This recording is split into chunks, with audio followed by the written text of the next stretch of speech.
My billionaire CEO ex-husband's family hired a private investigator to prove my twins aren't his. When they found out they were wrong, they tried to frame false evidence. You fabricated text messages claiming I had an affair? You hired someone to create hotel receipts? How far are you willing to go to destroy the mother of my children, mother? They're not your children, Jason. That gold-digging nobody trapped you. The DNA test was conclusive, 99.9% match. They are my children. Tests can be manipulated. That woman has always been beneath us. Beneath us? Rebecca raised our children alone while building her own business from nothing. Meanwhile, you and Robert have nearly bankrupted the company my father built. How dare you speak to me that way? Everything I've done has been to protect the Grant legacy. No. Everything you've done has been to control me. And I let you. I let you convince me to throw away the only real family I've ever had. But not anymore. Jason, what are you doing? Something I should have done 5 years ago. I'm choosing my children. I'm choosing Rebecca. Have you ever wondered what happens when family loyalty collides with the love for your children? When the empire you've built threatens to destroy the most important relationships in your life. This is the story of Rebecca Morgan, a woman who faced the full wrath of one of America's wealthiest families when she dared to love their heir. And it's the story of Jason Grant, a man who had to lose everything to understand what truly mattered. If you've ever had to fight for what's rightfully yours, or wondered if second chances are possible after heartbreak, stay with me. Because this story might just show you that sometimes, the things we lose find their way back to us in the most unexpected ways.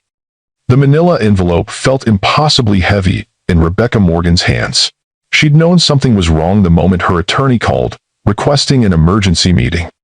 Now, sitting in Ellen Peters' meticulously organized office, she stared at the legal document, her fingers trembling as she read the words for the third time. After 5 years of peace, 5 years of rebuilding a life for herself and her twins, the Grants were back.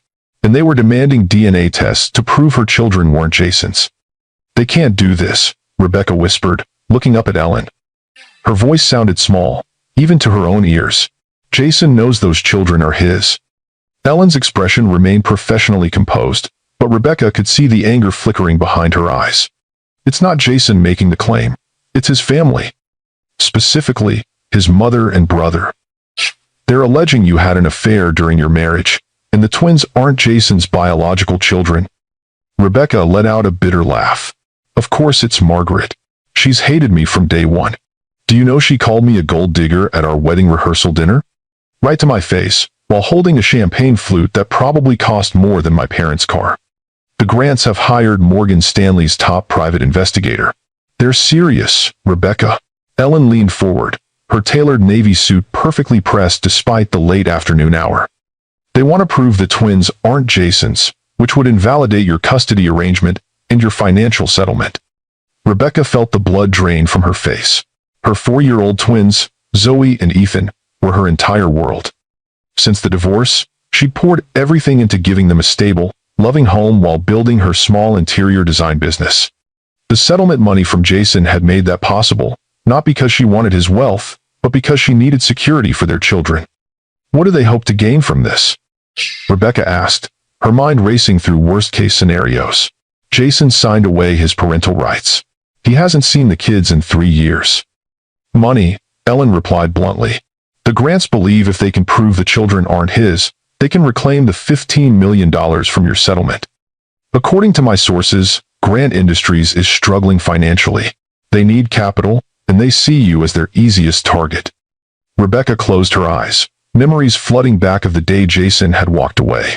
The cold boardroom, his expressionless face, the pre-drafted divorce papers sliding across the polished mahogany table. My family is right.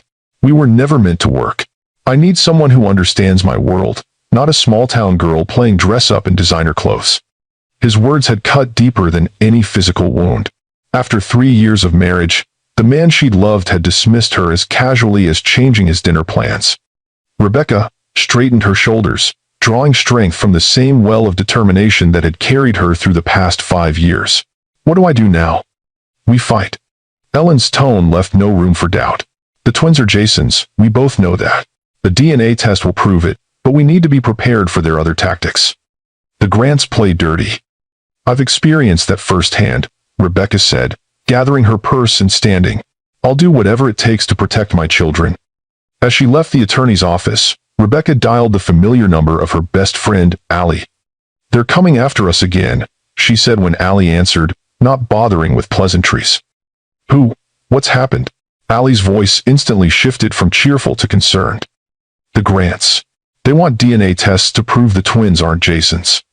"Those vipers." Allie's outrage was immediate and comforting. "After everything they put you through? What does Jason have to say about this?" "Nothing. He's probably too busy running his empire to notice what his family is doing." "You need to call him, Beck. This is about your children." Rebecca's grip tightened on her phone as she navigated through evening traffic. "He gave up that right when he signed those papers. I'll handle this myself, like I've handled everything else." By the time Rebecca arrived at Allie's house to pick up the twins, she'd managed to compose herself. Zoe and Ethan didn't need to see her worry. At 4 years old, they deserved nothing but security and love. "Mommy." Zoe launched herself into Rebecca's arms, her dark curls bouncing. "We made cookies with Aunt Allie." "I see that," Rebecca laughed, wiping a smudge of chocolate from her daughter's cheek. "Did you save any for me?" "Ethan ate 4, Zoe reported solemnly. "I did not. It was 3.5, Ethan corrected, his serious expression so like Jason's that it made Rebecca's heart clench. Later that night, after tucking the twins into bed with extra stories and cuddles, Rebecca sat at her kitchen table, surrounded by photos. Zoe had Jason's piercing blue eyes and stubborn chin. Ethan had his analytical mind and the same cowlick at the crown of his head. They were undeniably Grants, but they had her heart, compassionate, creative, and resilient. Her phone buzzed with an unknown number. Rebecca stared at it, debating whether to answer. Few people had her private number, and unknown callers were usually sales pitches. With a sigh, she picked up. "Rebecca Morgan." "It's Jason." Her heart slammed against her ribs. 5 years of carefully constructed defenses threatened to crumble at the sound of his voice. "What do you want?" She was proud of how steady she sounded. "Ellen Peters contacted my attorney.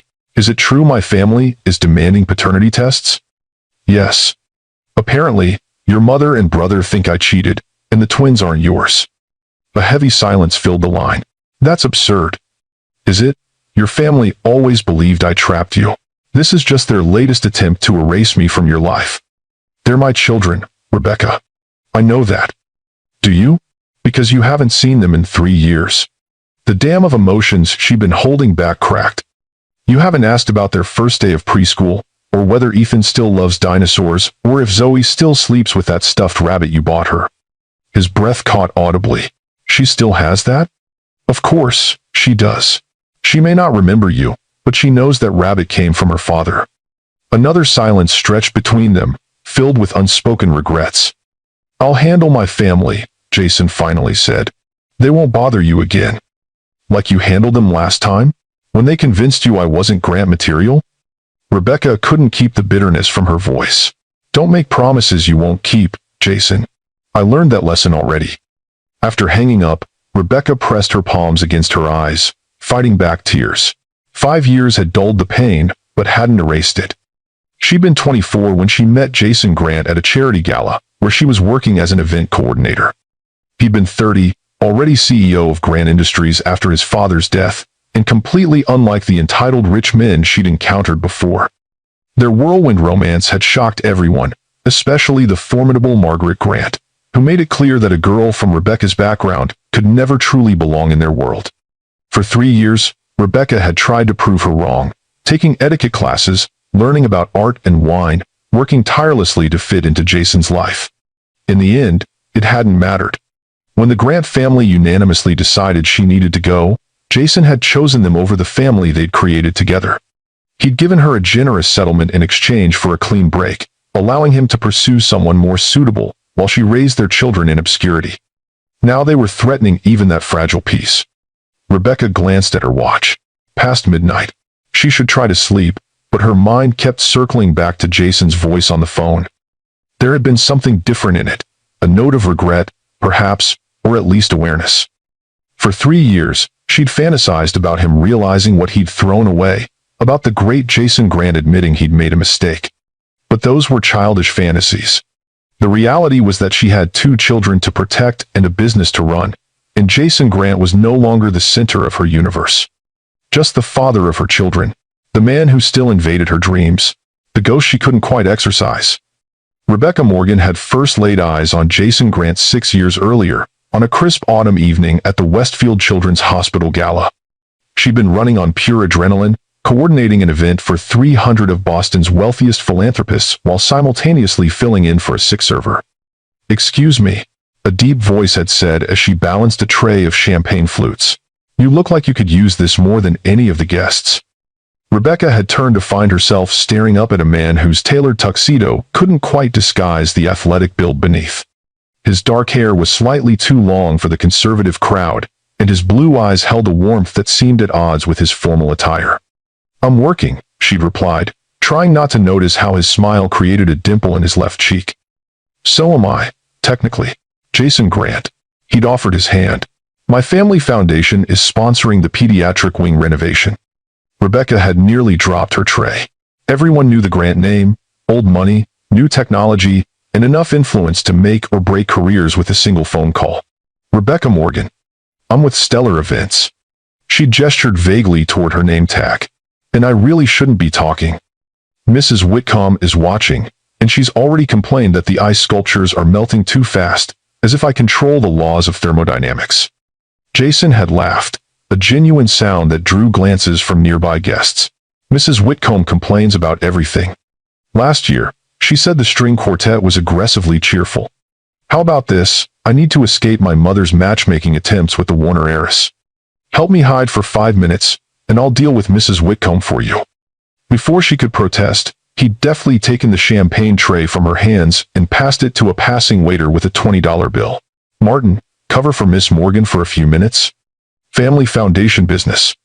And that was how Rebecca found herself on the balcony of the Westfield Hotel, sharing surprisingly comfortable conversation with Boston's most eligible bachelor. "So you're not actually a server?" Jason had asked, leaning against the balcony rail. "Event coordinator. The catering company is short-staffed tonight, so I was helping out." Impressive multitasking. "Just doing what needs to be done." Rebecca had shrugged. Not all of us have family foundations to fall back on. Instead of taking offense, Jason had studied her with increased interest. "Where are you from, Rebecca Morgan? Who does what needs to be done?" "Medford. Dad's a high school history teacher. Mom's a nurse. Painfully middle class and proud of it." "And how did you end up coordinating galas for Boston's elite?" "I worked my way through college at a hotel, fell in love with event planning, and discovered I'm good at managing chaos and demanding clients." She'd given him a pointed look. "Speaking of which, I should get back before Mrs. Whitcomb has a meltdown about the dessert presentation." "Have dinner with me tomorrow," Jason had said, the words more statement than question. Rebecca had laughed. "I don't think so. I've seen enough romantic comedies to know how the billionaire meets working girl story ends. Badly? For the working girl, usually." Jason's smile had widened. "Then let's rewrite the ending. 7 o'clock? I know a place that serves the best clam chowder in Massachusetts." "Clam chowder? Not French cuisine or Japanese fusion." "I may be a Grant, but I'm still from Boston." That first date had led to another, and before Rebecca knew it, she was falling for a man whose world couldn't have been more different from her own. Jason had taken her sailing on the family yacht and to dive bars where he'd gone during college. He'd introduced her to art galleries and midnight diner runs. He'd shown her both sides of his life, the wealthy CEO and the man who sometimes just wanted to escape the weight of the Grant legacy. For the first 6 months, it had been magical. Then she'd met his family. The dinner at the Grant estate remained vivid in Rebecca's memory, the imposing colonial mansion, the staff who moved like silent shadows, and Margaret Grant, the family matriarch, whose smile never reached her cold blue eyes.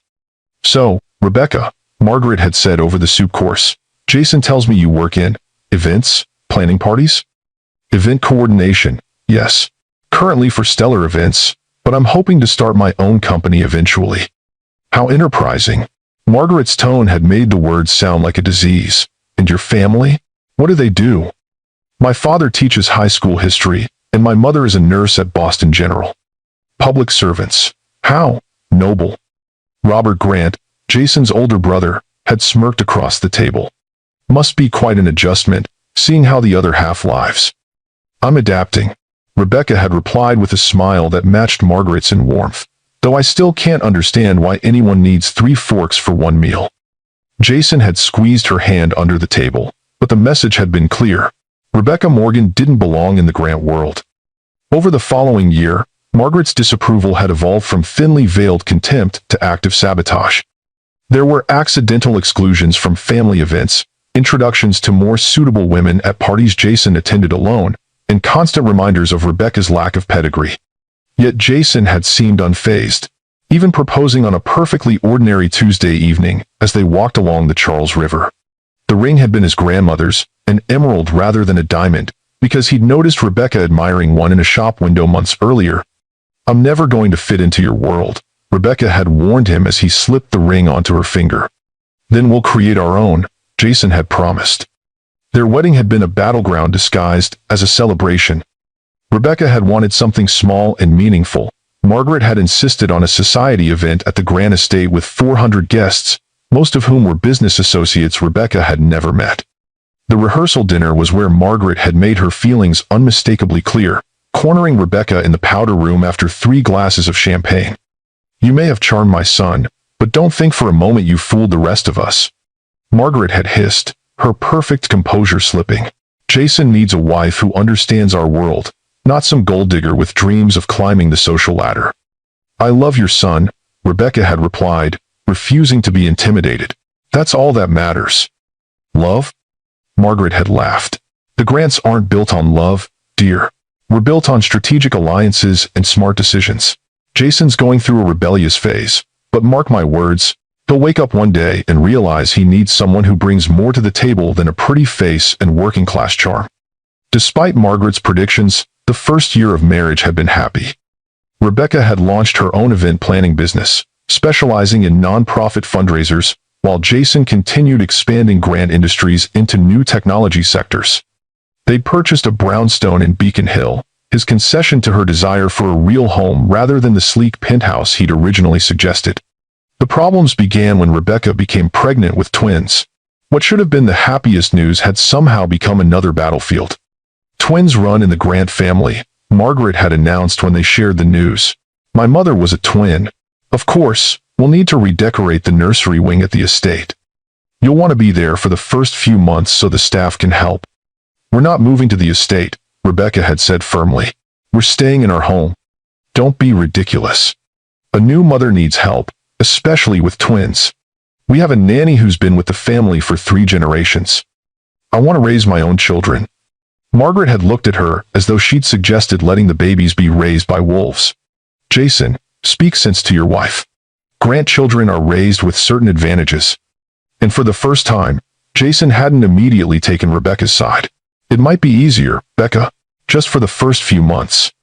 That hesitation, that first crack in their united front, had been the beginning of the end. Throughout Rebecca's pregnancy, Margaret had systematically undermined her confidence, questioning everything from her birth plan to her choice of pediatrician. Robert had worked on Jason from the business angle, suggesting that Rebecca's domestic distractions were affecting his focus at a critical time for the company. By the time Zoe and Ethan were born, Jason was spending more nights at the office than at home. The twins were 6 months old when Rebecca found the email from Grant Industries' attorney outlining favorable divorce terms that had been drafted weeks earlier. The confrontation that followed still burned in Rebecca's memory.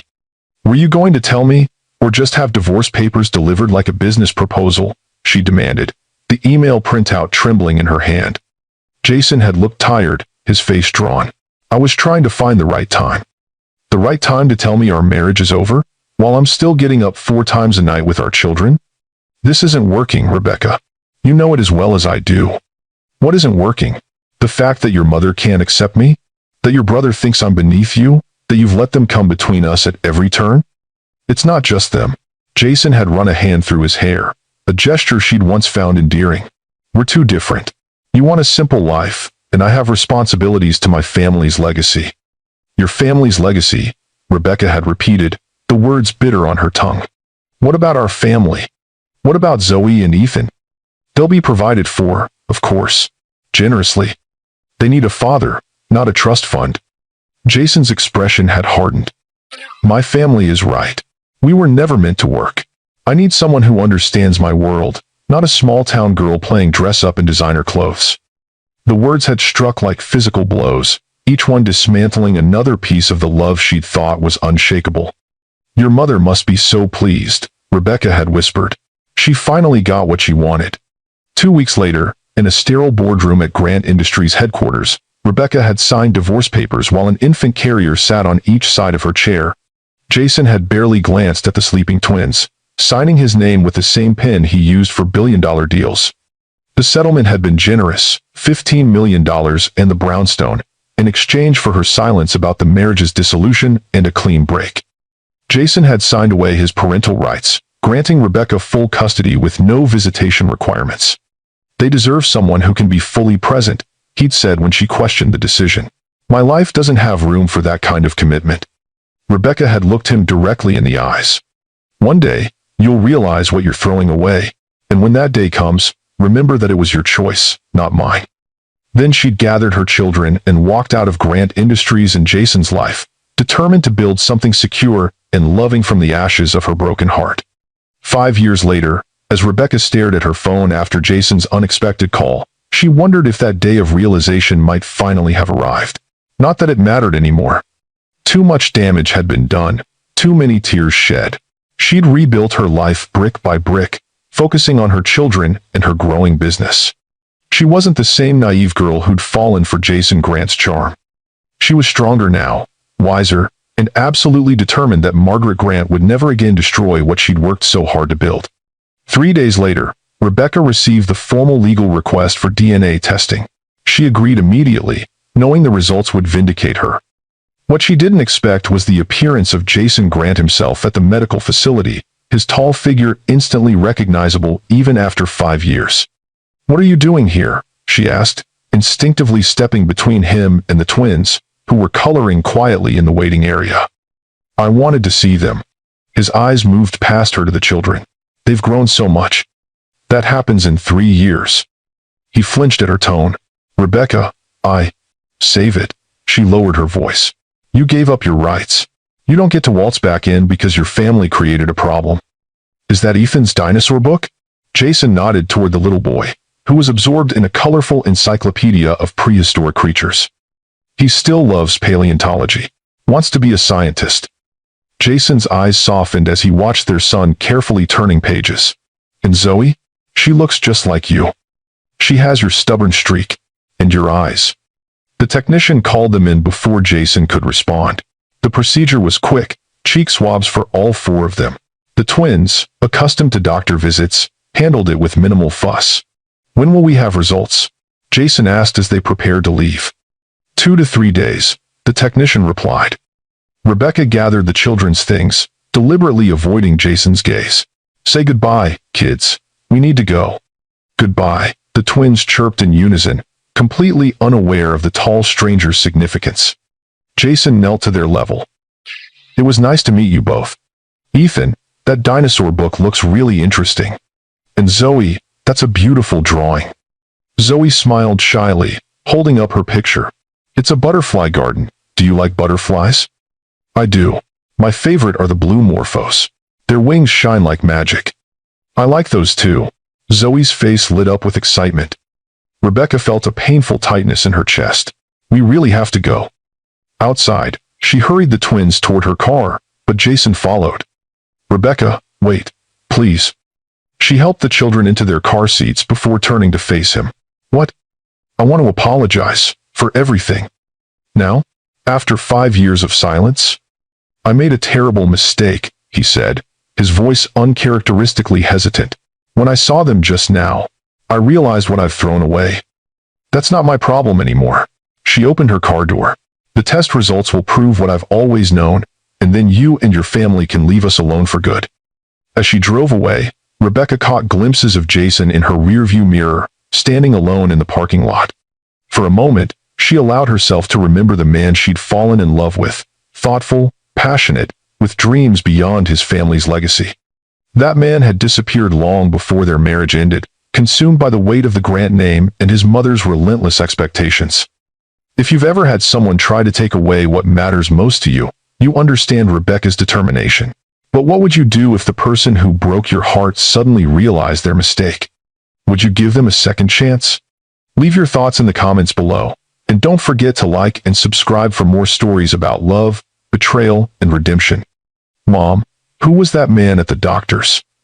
Ethan asked that evening as Rebecca tucked him into bed. Rebecca's hands stilled on the dinosaur pattern blanket. Just someone I used to know. He knew about blue morphos. Zoe chimed in from her adjacent bed. That's Daddy's favorite kind of butterfly too, right? Rebecca's heart squeezed painfully. That's right. Is Daddy ever coming back? Ethan asked, his small face serious in the glow of his nightlight. It was a question they asked periodically, more frequently now that they were in preschool and observed other children's family dynamics. Rebecca had always answered honestly but age-appropriately, never speaking ill of Jason despite the pain he'd caused. I don't know, sweetie. Your daddy loves you both very much, but sometimes grown-ups make complicated choices. The man at the doctor had eyes like mine, Zoe observed sleepily. Rebecca kissed her daughter's forehead, buying time to steady her voice. Get some sleep, butterflies. We're going to the Children's Museum tomorrow. Later, as she sat alone with a glass of wine, Rebecca wondered how much longer she could shield the twins from the truth. They were noticing similarities, asking more questions. Sooner or later, they'd put the pieces together or encounter the Grant name in a context that made connections impossible to avoid. Her phone rang, displaying Ellen's name. The results are in, Ellen said without preamble. As expected, Jason is unquestionably the father of both twins, 99.9% probability. Rebecca released the breath she hadn't realized she was holding. Good. So the Grants will drop this nonsense now? Ellen's hesitation spoke volumes. Not exactly. I've just received a call from their attorney. They're claiming the tests were tampered with. That's impossible. We all did the tests together, in a certified lab. They're alleging you paid off someone at the facility. They filed a motion requesting new tests at a lab of their choosing, plus a full investigation into your finances to prove you had the means to bribe officials. Rebecca sank onto her couch, stunned. They're that desperate? It's worse. I've received information from a source inside their legal team that they're fabricating evidence, text messages, hotel receipts, to create a false narrative about an affair. They're trying to plant a paper trail. That's illegal. It is, and we'll fight it. But Rebecca, you need to understand what you're up against. The Grants have unlimited resources and connections throughout the city. This could get very ugly before it's over. After hanging up, Rebecca paced her small living room, anger building with each step. The Grants had always viewed her as beneath them, but this was a new low, attacking not just her character, but potentially harming her children in their ruthless pursuit of money. Her doorbell rang, interrupting her thoughts. When she opened the door, the last person she expected to see was Jason Grant. May I come in? He asked, looking uncharacteristically disheveled in jeans and an untucked button-down shirt. Rebecca hesitated, then stepped aside. The twins are asleep. I know. I wanted to talk to you alone. He moved into her living room, taking in the modest but comfortable home she'd created. Photos of the twins covered the walls, birthday parties, first steps, preschool graduations, a visual timeline of all the moments he'd missed. Your lawyer sent the DNA results, he said, turning to face her. Not that I needed them. I've never doubted they're mine. Then why is your family still coming after us? Jason ran a hand through his dark hair, a gesture so familiar it made her chest ache. Money. Grant Industries is in trouble. My brother's mismanagement has cost us millions, and my mother refuses to accept that her precious Robert could be responsible. So I'm the scapegoat? Again? I didn't know what they were planning. I've been in Tokyo for the past month, negotiating a last-ditch partnership to save the company. He moved closer, close enough that she could smell the faint scent of his cologne. Rebecca, I'm so sorry about all of this. I never thought they'd go this far. Your mother told me on our wedding day that she'd make me regret marrying you. I guess she's still working on that promise. Jason's expression darkened. I know what they're trying to do with the fabricated evidence. I've seen the fake text they created. Rebecca's eyes widened. And I've already contacted the authorities. What they're doing is criminal, and I won't let them hurt you or our children anymore. Our children? Rebecca laughed bitterly. You signed away your rights to call them that. Pain flashed across Jason's face. I've made so many mistakes. When I saw them at the lab, Rebecca, they're perfect, and I've missed everything. That was your choice. I know, and I'll regret it for the rest of my life. He reached into his pocket and pulled out his phone. I have a recording of my mother and brother discussing their plan to frame you. I'm prepared to testify against them if necessary. Rebecca stared at him in shock. You'd do that? They're your family. No, he said quietly. You and the twins are my family. I was just too blind to see it. Before she could respond, her phone rang. It was Allie. Her voice panicked. Beck, there's a reporter here at my house asking about your affair with some guy named Michael during your marriage. They're saying they have proof. Rebecca's blood ran cold. The Grants have gone to the press. Jason's expression hardened. Give me 20 minutes. He was gone before she could stop him, leaving Rebecca to handle the fallout. She called Ellen immediately, then spent the next hour fielding calls from friends warning her about the rumors spreading online. By evening, several local news sites had picked up the story, painting her as a gold digger who had deceived Jason Grant about his children's paternity. The twins returned home from their playdate with a neighbor's children, blissfully unaware of the storm surrounding their family. Rebecca maintained her composure through dinner and bedtime stories, saving her tears for after they were asleep. Her doorbell rang again, just after 10. This time, she checked the peephole before opening the door to Jason. It's done, he said, looking exhausted. I've issued a public statement confirming the children are mine and denouncing the false accusations. I've also removed my mother and brother from their positions at Grant Industries, effective immediately. Rebecca stepped back, allowing him inside. You fired your family? I should have done it years ago. Their toxic influence has nearly destroyed everything my father built. He sank onto her couch. The company's lawyers will be contacting you tomorrow. I want to set up trust funds for Ethan and Zoe, completely separate from the family assets. I don't want your money, Jason. It's not for you. It's for them, their education, their future. No strings attached. Rebecca studied him in the dim light of her living room. The arrogant CEO was gone, replaced by a man who looked genuinely remorseful. Why now? After all this time, why are you suddenly fighting for us? Because I never stopped loving you. The words hung in the air between them. I told myself I was doing the right thing, that you'd be happier without the Grant legacy hanging over you.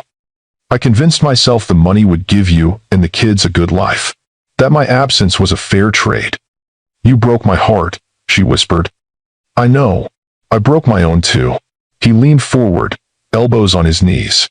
Seeing you again, seeing our children, I realized what really matters. Not the company, not the Grant name, just this, the family we created. Rebecca wrapped her arms around herself. It's not that simple, Jason. You can't just decide you want to be a father after 5 years of absence. I know that. I don't expect forgiveness or a second chance. I just want the opportunity to know my children, to be part of their lives in whatever way you'll allow. And when your mother tries again, when the next suitable society woman comes along, my mother no longer has any power over me or Grant Industries. As for relationships, he shook his head. There's only been you, Rebecca. Always you. She wanted to believe him. Despite everything, despite the years of pain and anger, a part of her had never stopped loving the man she'd married, not the Grant heir, but Jason himself, with his quiet intelligence and the dreams they'd once shared. The twins have been asking about their father, she admitted, especially now that they're in preschool and see other kids with dads. Hope flickered across his face. What have you told them? The truth, that you love them but couldn't be with us. I never wanted them to feel abandoned or unwanted. Jason's eyes shone with unshed tears. Even after everything, you protected me in their eyes? I protected them. They deserve to be proud of where they come from, both sides of their heritage. Rebecca, he spoke her name like a prayer. I don't deserve your kindness, but I promise you, if you give me a chance to know them, I will never let any of you down again. For the first time in 5 years, Rebecca allowed herself to truly look at him, not as the man who had broken her heart, but as the father of her children, a man who appeared to be fighting his own demons and family legacy to make things right. We can start small, she said finally. Supervised visits. We'll see how the twins respond, and we'll take it from there. The relief on his face was palpable. Thank you. I know I have to earn your trust again, and I will, every day, for as long as it takes. As he left that night, Rebecca felt something she hadn't experienced in years: hope. Not for a rekindled romance, that wound was still too raw, but for a future where her children might know their father, where the weight of bitterness might finally lift from her shoulders. The next morning, Rebecca woke to headlines across all major news outlets. Grant Industries CEO exposes family fraud, confirms paternity of twins. The accompanying article detailed Jason's statement, condemning his family's actions, and included evidence of the attempted frame-up, effectively clearing Rebecca's name. Her phone chimed with a text from Jason. The twins' trust funds are established. No conditions, completely in your control until they're 25. And Rebecca, thank you for yesterday. It meant everything. As she prepared breakfast for Ethan and Zoe, Rebecca watched them chattering about dinosaurs and butterflies, their innocence untouched by the adult drama swirling around them. They deserve to know both sides of their heritage, her warmth and creativity, and yes, Jason's determination and brilliance. Mom, can we go to the butterfly garden today? Zoe asked, blue eyes, Jason's eyes, sparkling with excitement. Actually, Rebecca said carefully, I thought we might have a visitor today. Someone special who really wants to meet you. Who? Ethan looked up from his dinosaur figurines. Rebecca took a deep breath. Your dad. Would that be okay? Their faces lit up with matching expressions of wonder and curiosity, expressions that mirrored Jason's when he was truly excited about something. He knows about butterflies, Zoe stated confidently. And dinosaurs? Ethan asked. I think he'd love to learn about dinosaurs from you, Rebecca replied, her heart fuller than it had been in years. When the doorbell rang that afternoon, she wasn't opening the door just to Jason Grant, CEO of Grant Industries. She was opening the door to possibilities, to healing, to forgiveness, to a new definition of family that they would create together, one careful step at a time. Have you ever given someone a second chance after they hurt you deeply? Was it worth it? Share your experiences in the comments below. And if this story of family, betrayal, and redemption resonated with you, hit that subscribe button for more real-life dramas that might just change your perspective on love and forgiveness. Daddy, the word hung in the air, filled with wonder as Zoe launched herself toward Jason, arms outstretched. For a moment, he froze, clearly overwhelmed by the small girl racing toward him. Then instinct took over as he knelt and caught her, his large hands gently steadying her shoulders. You're really our daddy? Ethan remained a few steps back, his analytical mind needing confirmation. I am, Jason replied, his voice thick with emotion. And I've waited a very long time to meet you both properly.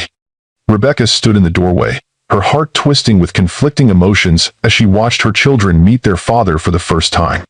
The man they'd asked about in whispered questions at bedtime was suddenly real, kneeling in their living room with Zoe already examining the watch on his wrist. It has tiny gears inside, Jason was explaining to his daughter.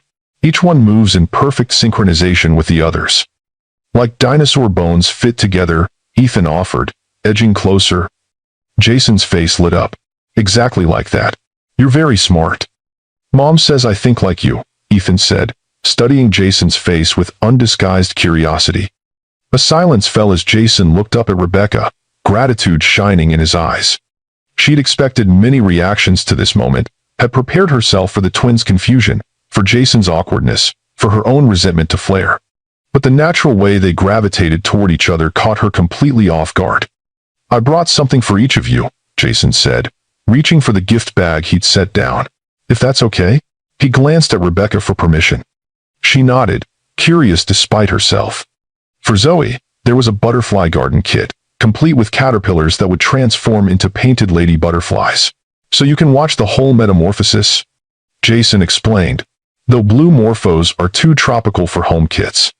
We can visit them at the butterfly pavilion, Zoe suggested, already planning. I'd like that very much, Jason replied softly. For Ethan, there was a junior paleontology set with real fossils and scientific tools.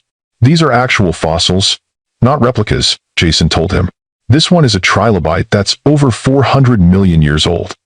Ethan's eyes widened as he handled the ancient creature with reverence. Did you like dinosaurs when you were little too? I did.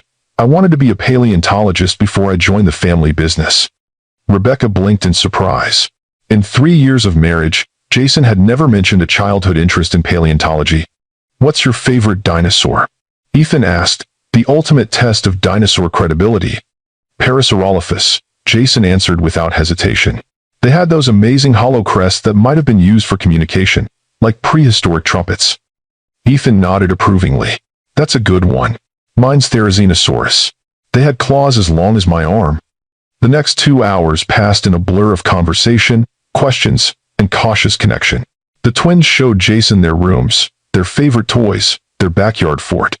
He listened with genuine interest, asking questions that revealed how seriously he was taking this opportunity. Rebecca watched from a careful distance, intervening only when necessary. The Jason before her now was nothing like the cold businessman who had walked away 5 years earlier. This man was engaged, attentive, and clearly overwhelmed by the miracle of his children. "They're incredible," Jason said quietly when the twins were distracted with their new gifts. "You've done an amazing job, Rebecca. They made it easy. They're naturally good people. They're naturally you." His eyes held hers. "The best parts of both of us, but mostly you." Before she could respond, Zoe tugged on Jason's hand. "Will you stay for dinner, Daddy? Mom made spaghetti, and it's my favorite." The title, Daddy, still sounded strange coming from her daughter's lips, but Rebecca couldn't deny the rightness of the connection forming between them. "That depends on your mom," Jason answered, looking to Rebecca for guidance. "You're welcome to stay," she found herself saying. "It's just spaghetti, nothing fancy." "Spaghetti sounds perfect." As they moved to the kitchen, Rebecca's phone rang. Ellen's name flashed on the screen. "I need to take this," she said, stepping into her home office. "What's happened?" she asked as soon as she closed the door. "Margaret Grant has filed an emergency petition for a psychological evaluation of the twins," Ellen said without preamble. "She's claiming parental alienation and psychological manipulation." "What? That's absurd." "It gets worse. She's also claiming that your interior design business is a front for money laundering, suggesting that's how you could afford to bribe officials for the DNA test." Rebecca sank into her desk chair. She's completely lost her mind. She's desperate. Jason's public statement devastated their social standing, and Robert is facing potential criminal charges for corporate fund misappropriation. They're lashing out in any way they can. The twins have never even met her. How can she claim alienation? Because she's claiming to be a concerned grandmother who's been deliberately kept from her grandchildren. She's spinning a narrative where you're the villain who trapped Jason, then kept his children from his family out of spite. That's not. I know. But Margaret Grant has friends in family court. We need to prepare for the possibility of court-ordered evaluations. After ending the call, Rebecca leaned against the door, gathering strength before returning to the unexpected family dinner happening in her kitchen. When she emerged, she found Jason and the twins setting the table together, their movements already falling into a natural rhythm. "Everything okay?" Jason asked, noticing her expression. "We'll talk after dinner," she replied with a glance toward the twins. Throughout the meal, Rebecca watched Jason interact with their children, answering Ethan's endless questions about how things worked and listening to Zoe's elaborate stories about her preschool adventures. It was everything she'd once imagined their family life would be, before reality had shattered those dreams. After the twins were tucked in bed, with promises from Jason that he would return soon, Rebecca led him to the living room. "Your mother has filed for psychological evaluations of the twins," she said without preamble. "She's claiming parental alienation." Jason's expression darkened. "I'll handle it." "Like you handled everything 5 years ago?" The words escaped before she could stop them. "I deserve that." He met her gaze steadily. "But I'm not the same man I was then, Rebecca. I won't let her hurt you or the twins." "Why should I believe you? You chose your family over ours once before." "Because this time, I know what I'm choosing." He moved closer, his voice low and intense. 5 years ago, I was a coward. I let my family convince me that our differences were insurmountable, that you'd be happier without the Grant legacy hanging over you, that the settlement would give you and the twins a better life than I could as a husband and father. That wasn't your decision to make. I know that now. His hand reached for hers, then pulled back. "Seeing you again, meeting our children. Rebecca, I've been sleepwalking through my life since the day I walked away from you." The raw honesty in his voice made her chest ache. "Jason, I'm not asking for forgiveness. I haven't earned that yet, but I am asking for a chance to be a father to our children and to show you that I've changed." Rebecca studied him, searching for signs of the man who had so callously dismissed her from his life. Instead, she saw only genuine regret and determination. "The twins like you," she said finally. "That carries a lot of weight with me. They're amazing, so open and accepting. They get that from my side of the family," she said with a hint of her old humor. "Definitely." His smile faded. "I'll file a counterpetition first thing in the morning and issue a restraining order against my mother. She won't get anywhere near them, I promise you. Jason, she's your mother. And they're my children." The firmness in his voice left no room for doubt. "I made my choice the moment I saw them at the testing facility. I choose them. I choose the family we created." As he left that night, Rebecca found herself believing him, despite years of practice at guarding her heart against precisely this kind of hope. The next week brought a flurry of legal activity as Margaret Grant's claims were met with Jason's countermeasures. True to his word, he obtained an emergency restraining order preventing Margaret from approaching Rebecca or the twins. He also issued a second public statement, this one detailing his mother's long history of manipulation and control. Grant Industries was founded on innovation and integrity. The statement read, "In recent years, under the influence of my mother Margaret Grant and brother Robert Grant, the company has strayed from those principles. As CEO and majority shareholder, I am taking immediate action to restore our founding values, beginning with severing all professional ties with those who would abuse the Grant name for personal vendetta." The business world was stunned by the public family implosion, but Rebecca's attention was focused on more immediate concerns: protecting her children and navigating the unexpected reappearance of their father in their lives. Jason had fallen easily into a routine, visiting the twins every day after work and calling each morning before they left for preschool. He attended Ethan's science club presentation and sat patiently while Zoe gave him an elaborate tour of her butterfly garden. He was making up for lost time with a dedication that surprised and moved Rebecca. "Daddy's coming to my birthday party next week," Zoe announced at breakfast one morning. "I told Miss Collins at school, and she said I'm lucky because now I have two parents who love me." "You've always had two parents who love you," Rebecca said carefully. "Daddy just couldn't be with us until now." Because of his important business, Ethan added with the confidence of a child repeating an adult explanation. "But now he fixed the problems, so he can be with us." Rebecca's throat tightened. The simplified explanation she'd given them seemed to satisfy their young minds, but she wondered what questions would come as they grew older and began to understand the complexities of adult relationships.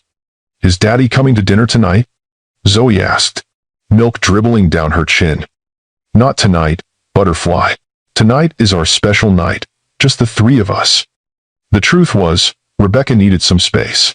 Jason's presence in their lives was both healing and confusing.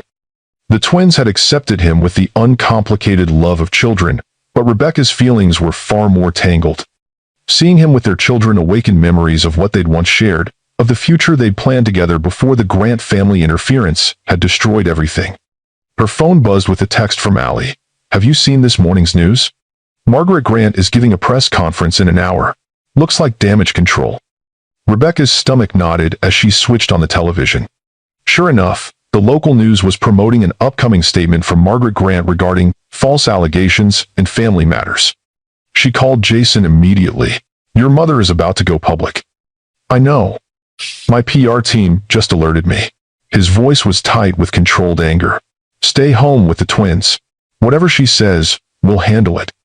An hour later, Rebecca watched as Margaret Grant took the podium at the Grant Industries headquarters, the picture of elegant composure in a tailored navy suit. "I speak today as a mother and grandmother deeply concerned about the welfare of my family," she began, her expression a perfect mask of dignified suffering.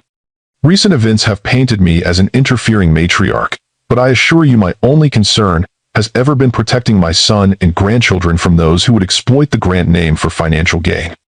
Rebecca gripped the remote so tightly her knuckles turned white. 5 years ago, my son made the difficult decision to end his marriage after discovering disturbing information about his then-wife.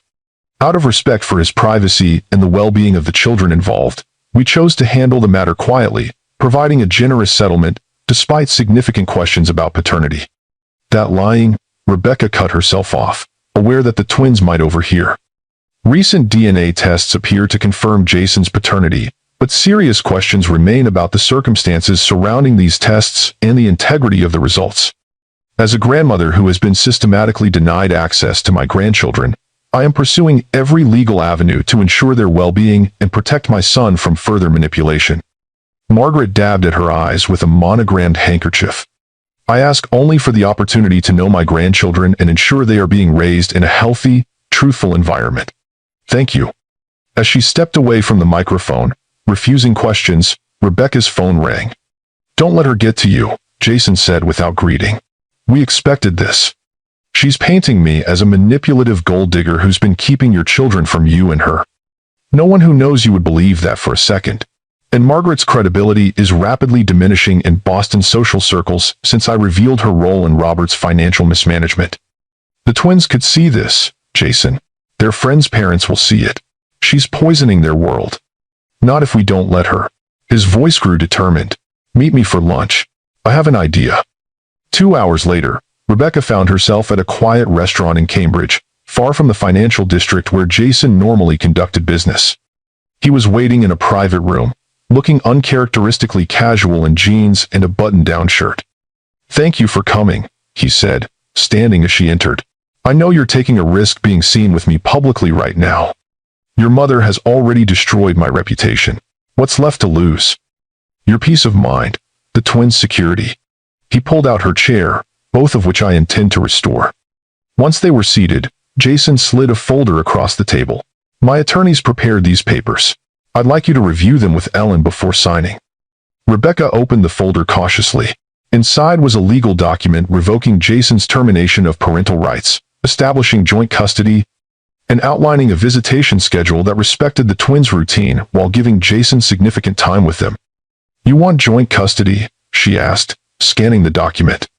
I want to be their father, legally and practically. I want my name on their school emergency contact forms. I want the right to take them to doctor's appointments and attend parent-teacher conferences. I want to be there for nightmares and scraped knees and science projects. This is a lot to take in. There's more. He turned to the second document. This establishes a trust for the twins that not even I can touch. It's completely separate from Grant Industries or any family assets. It guarantees their education, health care, and future security regardless of what happens with the company or between us. Rebecca raised an eyebrow. And this is supposed to convince me you're not trying to buy your way back into their lives? No, this is me ensuring their future no matter what. The trust exists, whether you sign the custody papers or not. Jason leaned forward. The third document is my personal guarantee that Margaret and Robert will have no access to the twins without your explicit permission, backed by legal consequences if they attempt contact. You'd legally bar your mother from seeing her grandchildren? To protect them? In a heartbeat. His expression hardened. She had her chance to be a positive influence in their lives. She chose manipulation and lies instead. Rebecca closed the folder, gathering her thoughts. This would mean significant changes for the twins, for all of us. I know. That's why I'm asking you to think about it, discuss it with Ellen, and make the decision that feels right for you and the children. His hand moved toward hers, then stopped. I meant what I said, Rebecca. I'm in this for the long haul, however you'll allow me to be part of their lives. And what about the rest of it?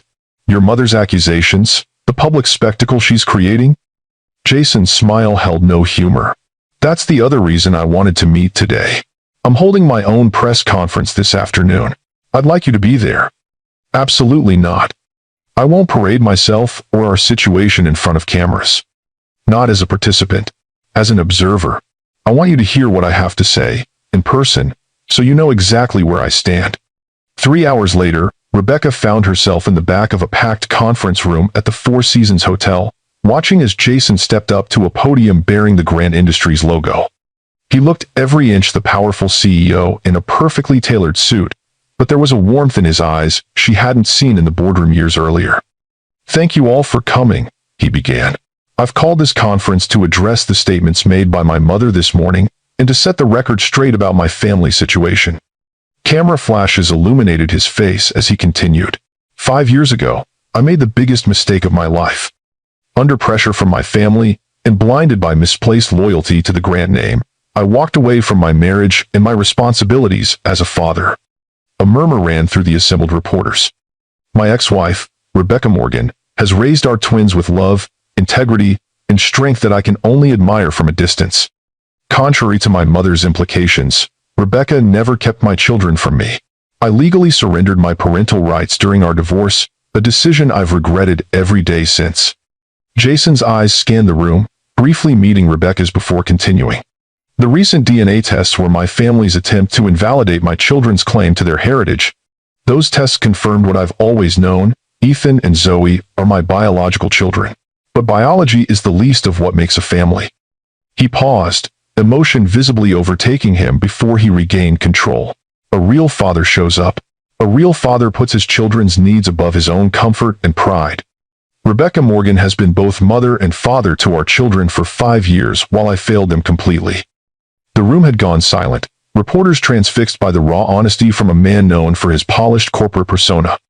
As for my mother's claims of being denied access to her grandchildren, the truth is simpler and less flattering to the Grant family. My mother rejected my children from the moment she learned of Rebecca's pregnancy. She viewed them as impediments to the suitable marriage she had planned for me, and her actions contributed directly to the destruction of our family. Jason squared his shoulders. Today marks a new chapter for Grant Industries and for my family. I am formally announcing the removal of Margaret and Robert Grant from all company positions in the board of directors. Additionally, I have begun the process to legally reinstate my parental rights and establish joint custody of my children, with their mother's permission. His gaze found Rebecca again, and this time, he held it. I cannot undo the pain I've caused or reclaim the years I've lost with my children. But I can promise that from this moment forward, the Grant name will stand for integrity, responsibility, and family values that go beyond wealth or social standing. As questions erupted from the reporters, Jason raised a hand. I'll take questions now, but understand that I will not share details that might impact my children's privacy or security. Rebecca slipped out before the questions began, her mind reeling. The public declaration Jason had just made would permanently alter his relationship with his family and reshape his public image. He had effectively chosen her and the twins over everything he'd once prioritized. Her phone buzzed with a text from Allie. Are you watching this? The man just fell on his sword for you and the kids on live television. Before she could reply, another text came through, this one from Ellen, powerful statement. Margaret's attorney just called. They're withdrawing all petitions effective immediately. Rebecca leaned against her car, emotions warring within her. The Jason who had just spoken was the man she'd fallen in love with years ago, principled, passionate, willing to stand against convention for what he believed was right. That man had disappeared during their marriage, gradually replaced by someone who prioritized family expectations over love. Had the real Jason returned? Or was this another temporary phase that would fade once the crisis passed? Her phone rang, an unknown number. Cautiously, she answered. Miss Morgan? The voice was unfamiliar, professionally polite. This is Claire Davis, Mr. Grant's executive assistant. He asked me to call and check if you arrived home safely. I'm still in the parking garage, Rebecca replied, surprised by the thoughtfulness of the gesture. Mr. Grant is concluding the press conference now. He wanted to know if you'd be willing to meet him for dinner this evening to discuss next steps. He understands if you need more time. The formal request, delivered through an assistant, struck Rebecca as quintessentially Jason, considerate, but maintaining professional boundaries. 5 years ago, it would have irritated her. Now, she recognized it as his attempt to give her space. Please tell him I'll meet him at Lucia's at 7. The twins will be with Allie for a sleepover. As Rebecca drove home, her mind kept returning to Jason's press conference. He had publicly acknowledged his mistakes, defended her character, and severed ties with the family members who had orchestrated their downfall. It was everything she'd once fantasized about during those early months of heartbreak and single motherhood. So why was she still hesitating? The answer came to her as she changed for dinner, because forgiveness wasn't the same as forgetting. Because trust, once broken, left fault lines that could crack again under pressure. Because the twins' hearts were now involved, and she couldn't risk them experiencing the abandonment she had suffered. Lucia's was a small Italian restaurant far from the financial district, a place they discovered during the early days of their relationship. Jason was already seated at a corner table when she arrived, his tie loosened, looking more like the man she'd fallen in love with than the corporate executive he'd become. He stood as she approached. "Thank you for coming." "That was quite a press conference," she said, taking the seat opposite him. "I meant every word." "I believe you did." "Today." She met his eyes directly.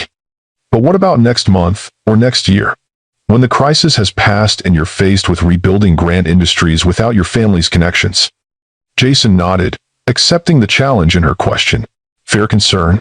I'd be worried too, in your position." A waiter approached with water and menus, pausing their conversation. After he departed, Jason continued. "I can't prove my intentions except through consistent actions over time. But I can tell you what's changed." He took a sip of water. "My father built Grant Industries on innovation and integrity. After he died, my mother and brother gradually shifted the company culture towards status and power. I went along with it because it was easier than fighting, because I thought family loyalty demanded it. And now? Now I understand that true family loyalty means standing up for what's right, even when, especially when, it's difficult." He leaned forward. "When I saw the twins at the testing facility, something clicked into place. Suddenly, all the success and social standing I'd prioritized seemed hollow compared to what I'd thrown away. Parenting isn't a hobby you can take up when it suddenly seems appealing, Jason. It's a daily commitment through tantrums and nightmares and stomach flu at 3 in the morning. I know. And I'm prepared for all of it, the beautiful moments and the difficult ones." His expression grew serious. "I miss their first steps, their first words, their first days of preschool. I'll never get those moments back, and that's my punishment to bear. But I don't want to miss anything else." The waiter returned for their orders, a momentary reprieve from the intensity of the conversation. "The custody papers," Rebecca said once they were alone again. "Why joint custody? Why not just visitation rights?" "Because I want to be their father in every sense, not a weekend visitor or holiday guest. I want legal right to make decisions about their education, their health care, their future." His eyes held hers. "But only in partnership with you. You've been an incredible mother, Rebecca. I would never try to override your judgment or undermine your authority with them." "And what happens when you start dating again? When some society woman decides she's ready to be the next Mrs. Grant, how do the twins fit into that picture?" Jason's expression shifted, something vulnerable flickering across his features. "I'm not interested in dating anyone. I haven't been, since you." "Jason, it's the truth. I've had business dinners and event escorts, but nothing real. Nothing that mattered." He hesitated. "The only woman I've ever truly loved is sitting across from me right now." The words hung between them, laden with history and hurt and possibilities. "Don't," Rebecca said softly. "Don't make this more complicated than it already is." "I'm not trying to complicate things. I'm being honest. I still love you, Rebecca. I never stopped. But I understand that loving someone doesn't give you the right to be in their life, not after what I did." Their food arrived, giving Rebecca time to gather her thoughts. The easy assumption would be that Jason was using their past relationship to manipulate her, to gain easier access to the twins. But the raw sincerity in his eyes suggested something else, a man genuinely confronting his mistakes and their consequences. "The twins come first," she said finally. "Whatever happens between us, whatever decisions we make about custody and visitation, their well-being has to be the priority." "Absolutely. No argument. They're already attached to you. If you disappear from their lives again, the damage would be incalculable." "I won't disappear. Not ever again." He reached across the table, his hand stopping inches from hers. "I'm in this for life, Rebecca. Whatever role you decide is best for me to play in their lives, and in yours, I'm committed to being there." Rebecca studied him, searching for signs of the man who had so casually discarded her 5 years earlier. Instead, she saw someone humbled by mistakes and determined to make amends, someone remarkably like the Jason she'd first fallen in love with, before family pressure and corporate expectations had changed him. "I need time," she said finally. "This is all happening so fast. A month ago, you were a photograph I kept hidden in a drawer, so the twins would know what their father looked like. Now you're in our lives every day, making promises and filing legal papers and holding press conferences. Take all the time you need. I'm not going anywhere." As they finished dinner, the conversation shifted to more immediate concerns: Zoe's upcoming birthday party, Ethan's interest in joining a science program, The practical logistics of incorporating Jason into their lives without disrupting the twins' sense of security. Walking to their cars afterward, Rebecca felt a strange sense of déjà vu. The night air, the quiet street, Jason walking beside her, it echoed countless evenings from their past. Yet everything had changed. They were different people now, shaped by time and choices and consequences. "Thank you for dinner," she said as they reached her car, "and for understanding my concerns. Thank you for giving me a chance to be in their lives." He paused. "And for considering the custody arrangement. Whatever you decide, I'll respect it." As she drove home, Rebecca found herself wondering what life might look like with Jason as a co-parent. Would they settle into an amicable relationship, focused solely on the twins? Would old feelings resurface as they spent time together? Would the wounds of the past ever truly heal? The next morning, Rebecca woke to breaking news. Margaret Grant had been arrested on charges of corporate fraud and evidence tampering. The district attorney's office had acted on information provided by Jason, including recorded conversations and financial records showing systematic misappropriation of company funds. Her phone rang almost immediately.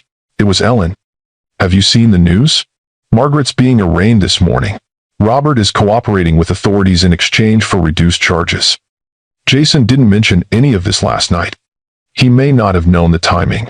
These investigations typically move quickly once key evidence is secured. Ellen's tone shifted. "Rebecca, this changes everything. The Grants have no leverage left. Their social standing is in free fall, and their legal options against you are non-existent. What about the custody papers? Should I sign them? Legally, they're solid. Jason has been meticulous about ensuring your rights are protected while reinstating his own. But this is a personal decision, not just a legal one." After hanging up, Rebecca sat at her kitchen table, the custody papers spread before her. The legal language was clear and fair, giving Jason significant parental rights while acknowledging her role as primary caretaker. He would have the twins every other weekend and 2 evenings during the week, plus shared holidays and summer vacations. Her phone buzzed with a text from Jason. "I assume you've seen the news. I'm sorry I couldn't warn you. The DA moved faster than expected." She replied, "You turned in your own mother." His response came immediately. "I turned in someone who tried to destroy the mother of my children. The fact that she gave birth to me is secondary to the harm she tried to cause." The simple declaration crystallized something for Rebecca. Jason wasn't just saying the right things or making grand gestures. He was making difficult choices that proved his commitment to the twins and to her. When she picked up the twins from Allie's house later that morning, they were bursting with excitement about their sleepover adventure. "We made s'mores in the microwave," Zoe announced, chocolate still smudged at the corner of her mouth. "And Uncle Mike showed me how to use his telescope," Ethan added. "We saw Jupiter and its moons." "That sounds amazing," Rebecca said, gathering their overnight bags. "Did you thank Aunt Allie and Uncle Mike for having you?" "Yes," they chorused. As they drove home, Rebecca made a decision. "How would you two feel about spending more time with Daddy?" "Like every day?" Zoe asked hopefully. "Not every day, but more than now. Maybe weekends sometimes, and some evenings during the week." "Would he take us to his house?" Ethan's practical mind immediately jumped to logistics. "Sometimes, yes. He's looking for a new house closer to ours." This wasn't something Jason had mentioned, but Rebecca suspected it was true. The penthouse apartment in the financial district, where he'd lived since their divorce, wouldn't be suitable for children. "I want to see Daddy's house," Zoe declared. "Does he have a swimming pool?" "I don't know, Butterfly. You'll have to ask him." "When will we see him again?" Ethan asked. "How about today? We could call and see if he's free for lunch." The twins' enthusiastic response confirmed what Rebecca already knew. They had fully embraced Jason as their father, accepting him with the uncomplicated love that children offer so freely. Their hearts were invested now, which made her decision both easier and more consequential. When they arrived home, Rebecca called Jason. "The twins were hoping to see you today. Are you free for lunch?" "For them? Always. What did you have in mind?" "There's a pizza place near the park. Meet us there at noon?" "I'll be there." He paused. "Rebecca, about this morning's news? We'll talk about it later. Today is for the twins." The pizza restaurant was crowded with weekend families, but the noise provided a welcome buffer as the twins excitedly recounted their sleepover adventures to Jason. He listened with genuine interest, asking questions and laughing at their descriptions of microwave s'mores disasters. Rebecca watched them interact, struck by how natural it seemed, as though Jason had always been part of their lives rather than a recent addition. He anticipated Zoe's need for extra napkins and knew to cut Ethan's pizza into precise triangular slices. Small details that showed how carefully he'd been observing and learning their preferences. After lunch, they walked to the nearby park, the twins racing ahead toward the playground while Rebecca and Jason followed at a more measured pace. "I've decided to sign the custody papers," she said without preamble. Jason stopped walking, turning to face her. "Are you sure? The twins need their father. A real father, not just a visitor or a memory." She met his gaze directly. "But I need to know this is forever, Jason. That when things get difficult or inconvenient, you won't walk away again." "I won't. I give you my word." He hesitated, then added, "I've put my commitment in writing, beyond the legal custody agreement. If I ever abandon them again, I forfeit everything, my shares in Grand Industries, my personal assets, everything. It's in the trust documents." Rebecca stared at him, stunned by the magnitude of what he was offering. "You'd risk your entire legacy?" "They are my legacy," he said simply. "The only one that matters." Watching him now with their children, pushing Zoe on the swing, examining rocks that Ethan deemed potential fossils, Rebecca felt the last of her resistance beginning to crumble. This was the Jason she'd fallen in love with, the man who had been buried beneath family expectations and corporate pressures. The man who was fighting to reclaim himself and their family, one careful step at a time. Have you ever witnessed someone completely transform when given a second chance? Or do you believe that people never truly change their core nature? Share your thoughts in the comments below, and if you're finding this family's journey compelling, hit that subscribe button to follow their story as it unfolds. "Can we talk about the elephant in the room?" Allie asked, swirling her wine glass as she and Rebecca sat on the patio 3 weeks after Jason's dramatic press conference. The twins were at their first overnight stay at Jason's new house, a colonial-style home just 10 minutes from Rebecca's that he'd purchased specifically to be close to them.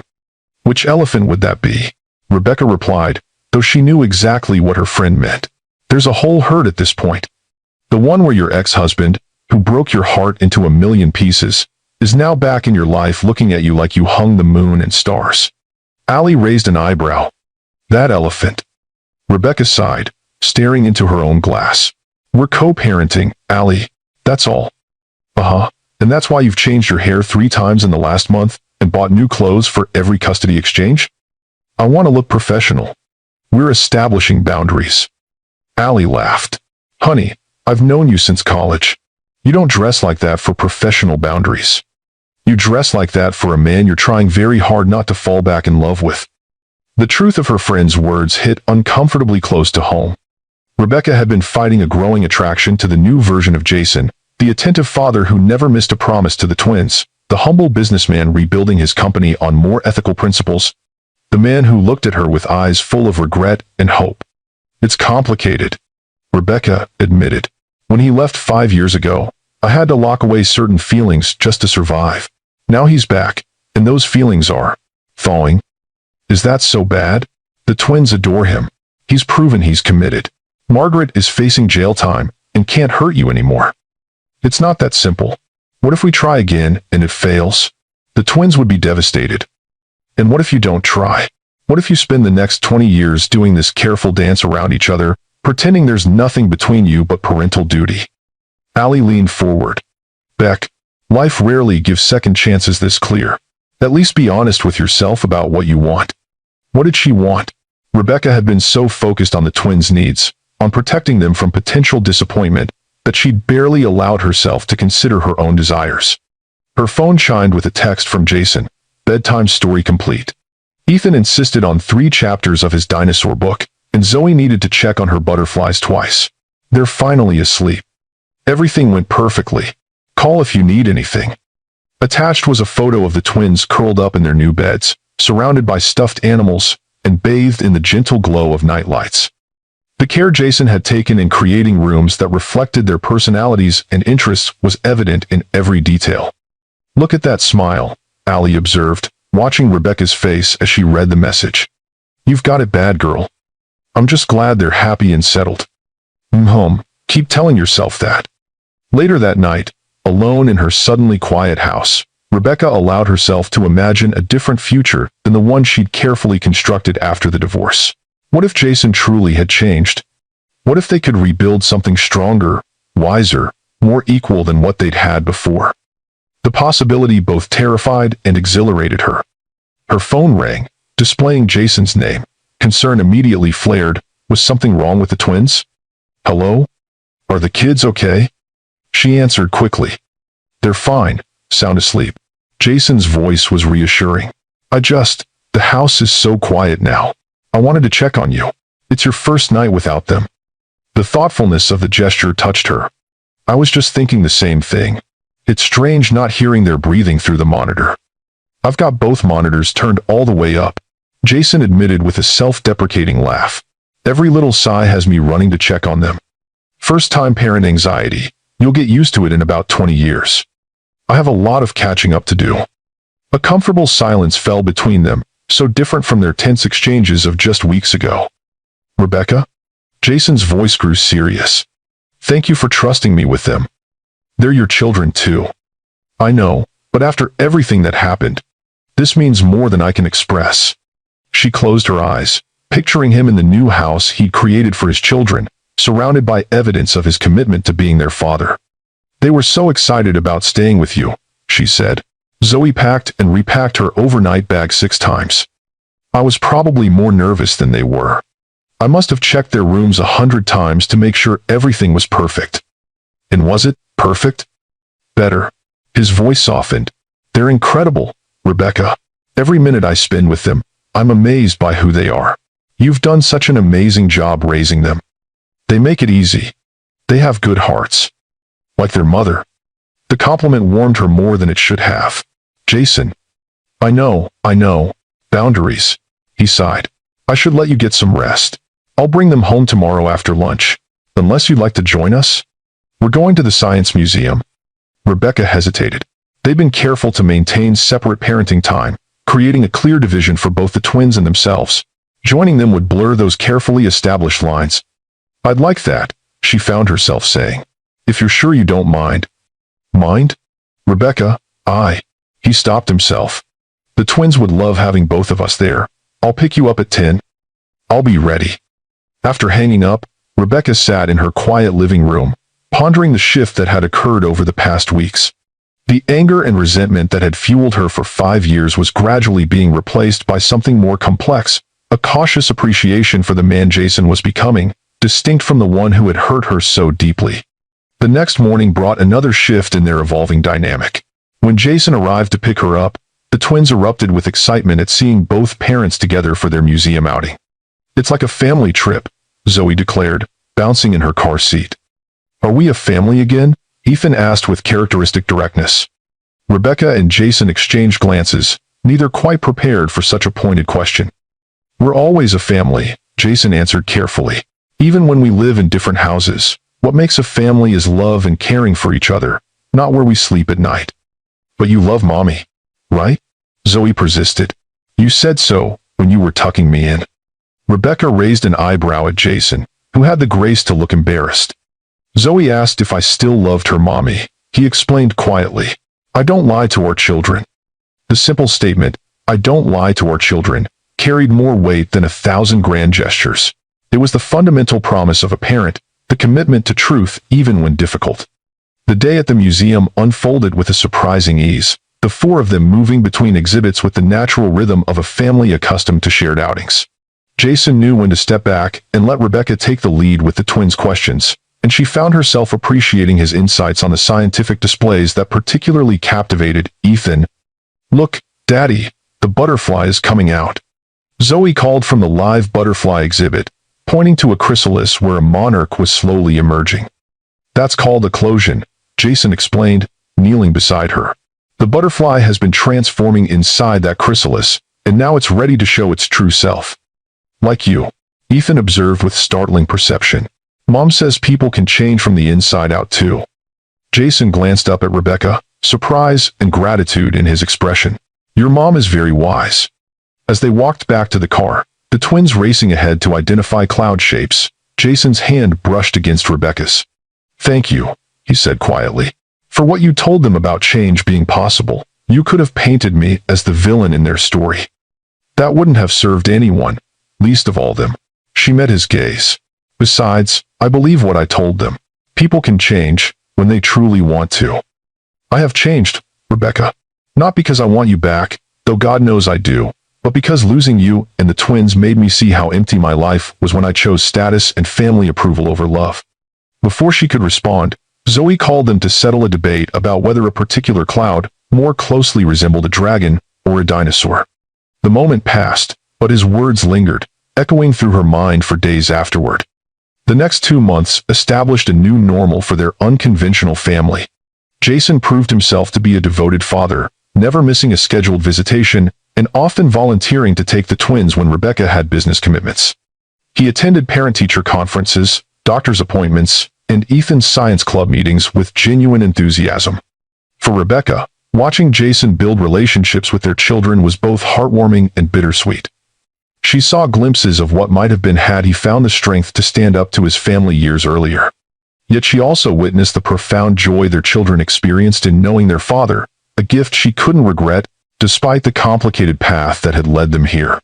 The legal proceedings against Margaret and Robert Grant continued, generating occasional headlines, but largely fading from public attention as more sensational news took precedence. Jason had efficiently restructured Grant Industries, bringing in new leadership and implementing ethical practices that earned praise from business analysts who had previously been skeptical of the company's direction. "Mom, can I ask you something important?" Ethan said one evening as Rebecca tucked him into bed. "Of course, sweetie. You can ask me anything. Do you still love Daddy?" Rebecca paused, caught off guard by the directness of the question. "Why do you ask?" "Because Daddy still loves you," he told us. "And you look happy when he's here, but also sad sometimes." Ethan's serious eyes studied her face. "Zoe says you're going to get married again, but I told her that's not how grown-ups work." "Your sister has a very active imagination," Rebecca said carefully. "Relationships between grown-ups are complicated." "But do you love him?" Rebecca considered how to answer truthfully without creating false expectations. "I care about your father very much. We share something very special, you and Zoe. But sometimes caring about someone doesn't mean you can be together." "Because he hurt you before?" She smoothed his hair back from his forehead. "Past hurts are part of it. Trust is important in relationships, and when trust is broken, it takes time to rebuild it. But if he's really sorry and doesn't do it again, couldn't you forgive him? Like when I broke Zoe's butterfly mobile but made her a new one?" Rebecca smiled at his simple wisdom. "We'll see, sweetheart. Now, it's time for sleep." After closing Ethan's door, she leaned against the hallway wall, unexpectedly emotional. Her son's innocent question had forced her to confront feelings she'd been carefully avoiding. Did she still love Jason? Not the man who had walked away from their family, but the one who had returned, humbled, determined, and seemingly transformed by regret and responsibility.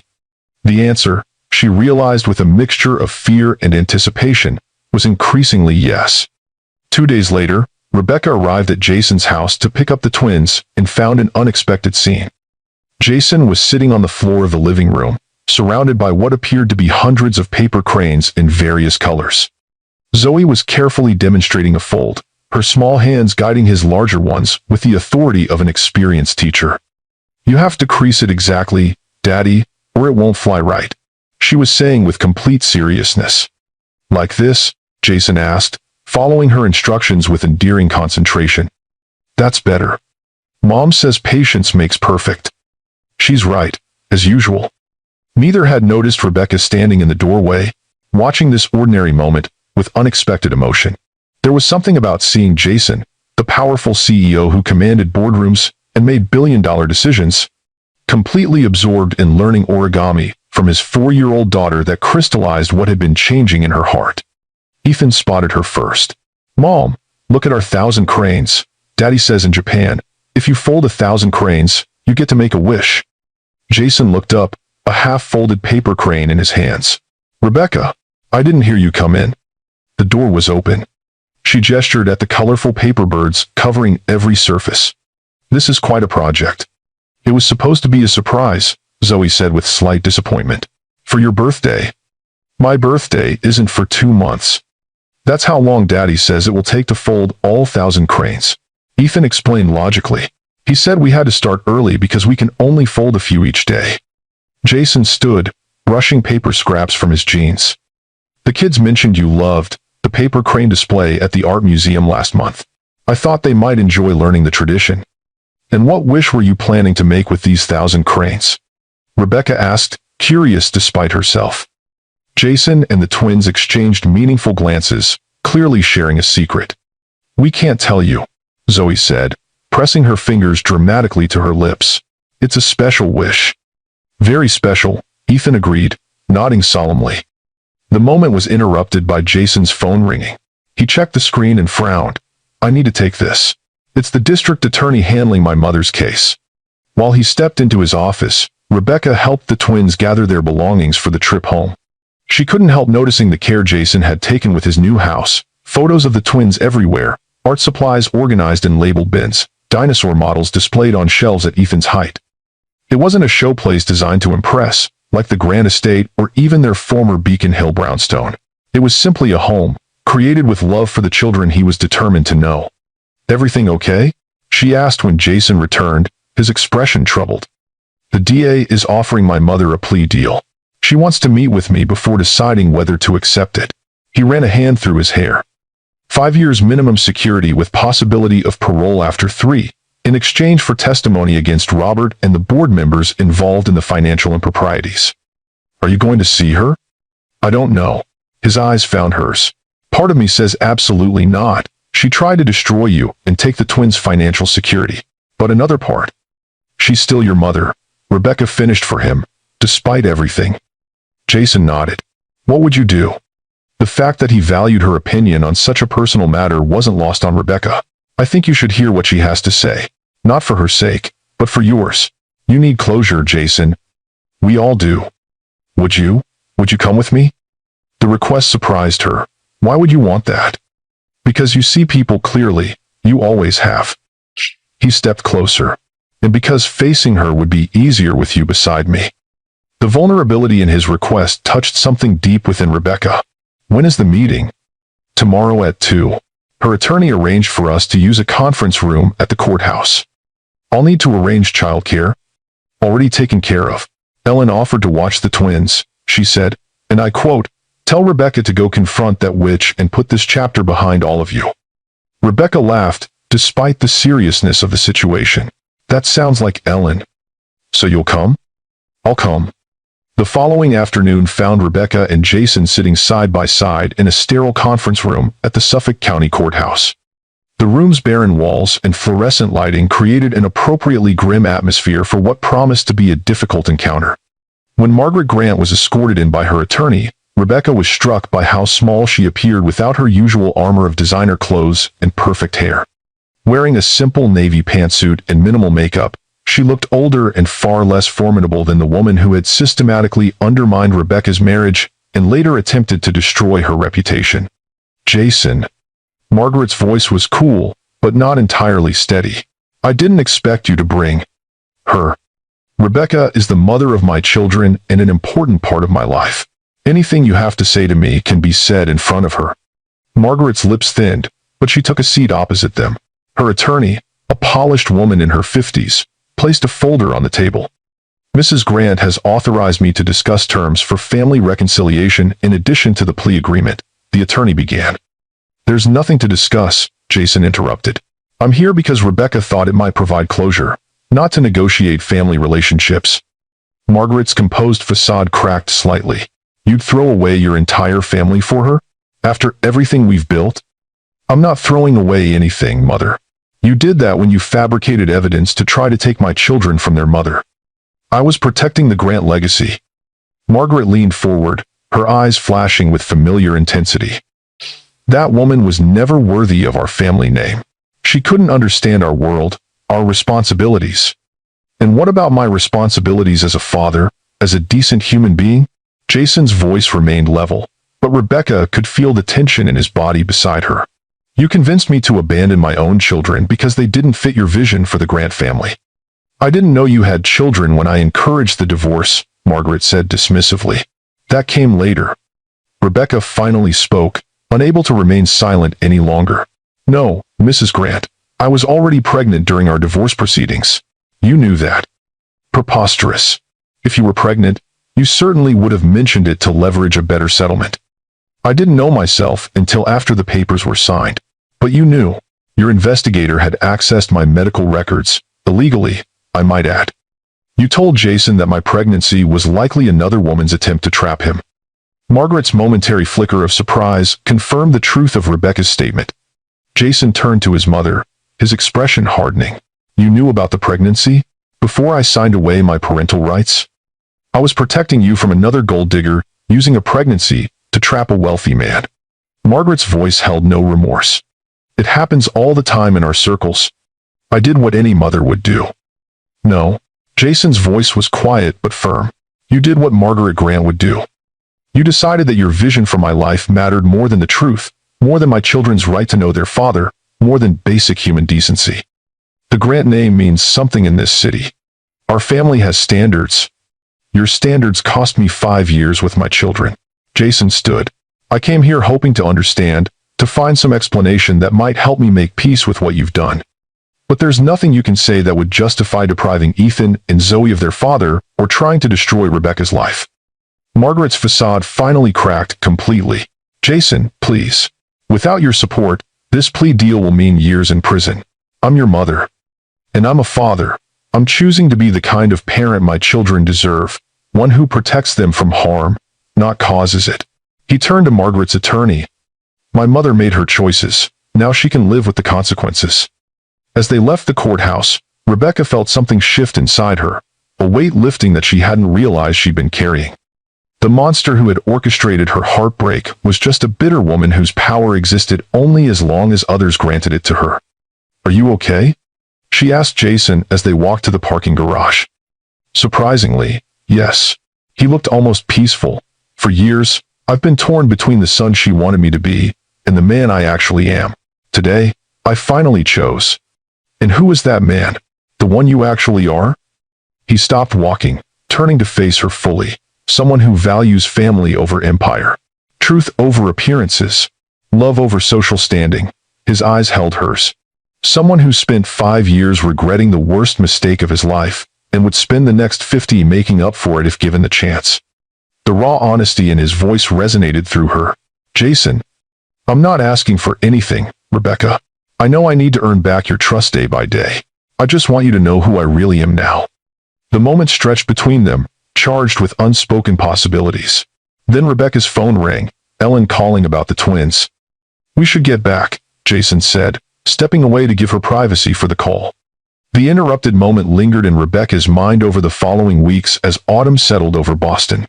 The twins started kindergarten, providing new routines and challenges that required close coordination between their parents.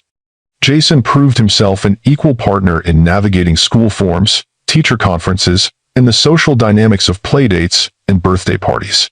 One crisp October afternoon, Rebecca arrived at Jason's house to find a handwritten note on the door. We're in the backyard. Follow the leaves. A trail of red and gold maple leaves led around the side of the house to the spacious backyard, where an unexpected sight greeted her. 1,000 colorful paper cranes hung from the branches of an old oak tree, swaying gently in the autumn breeze. Beneath them stood Jason and the twins, each holding a single origami crane. What's all this? Rebecca asked, moving closer. Our wish, Zoe announced proudly, bouncing with barely contained excitement. We finished all 1,000 cranes, Ethan added, and now we get to make our wish come true. Rebecca looked to Jason, who seemed uncharacteristically nervous. What's going on? The twins and I have been talking, he began, his voice steady despite the anxiety evident in his eyes. About family, and wishes, and second chances. We wish for us to be a real family, Zoe blurted out, unable to contain herself any longer. With everyone living in the same house, Ethan clarified. The children have been very clear about their wish, Jason said with a small smile. But I told them that some wishes need more than paper cranes. They need time, and trust, and forgiveness. Rebecca's heart hammered in her chest as she realized what was happening. Jason, I'm not proposing, he said quickly. Not yet. That would be presumptuous after everything we've been through. Then what are you doing? He stepped forward, holding out his paper crane. I'm asking if you would consider dating me. Starting over, the right way this time. Getting to know the people we are now, not just the people we were.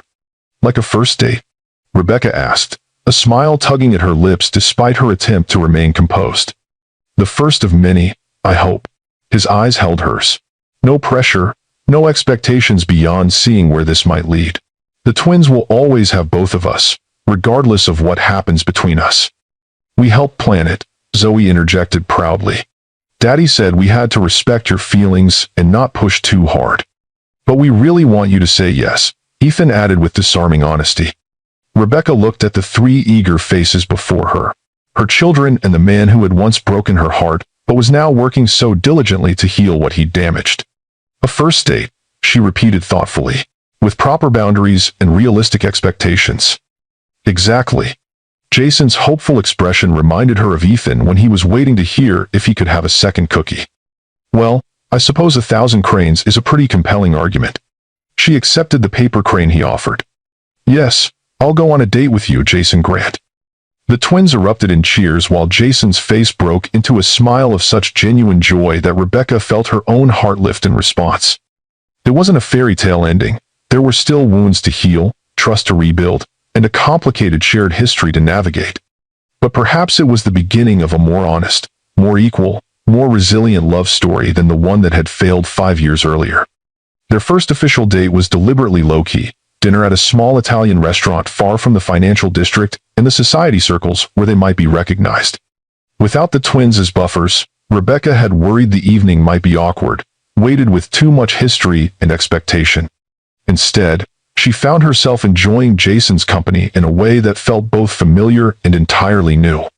He spoke passionately about the changes he was implementing at Grant Industries, focusing on ethical business practices and community investment rather than merely maximizing profits.